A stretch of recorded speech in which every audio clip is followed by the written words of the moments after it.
ઓજત નદીના કાંઠા પરનો પાળો તૂટ્યો છે। બામણસા ગેડ ગામ પાસે ઓજત નદીનો પાળો તૂટ્યો। નદીના કાંઠા પર 160 મીટર આરસીસીનો પાળો બનાવાયો હતો। બીજી વખત પાળો તૂટવાની ઘટના બની છે। આસપાસના ખેતરોમાં નદીના પાણી ફરી વળ્યા છે।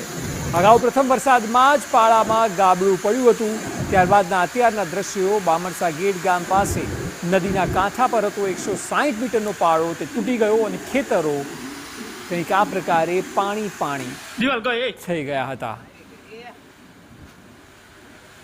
જૂનાગઢની આ ઘટના જે આપ જોઈ શકો છો કે આ સિઝનમાં ફરી એકવાર પાળો તૂટ્યો છે। ઓજત નદીના કાંઠા પરનો આ પાળો હતો જે તૂટી જતા ખેતરોમાં પણ પાણી થઈ ગયા છે। જૂનાગઢના બામણસા ગેડ ગામ પાસેનો આ પાળો છે કે જે તૂટ્યો અને તેના દ્રશ્યો ટીવી સ્ક્રીન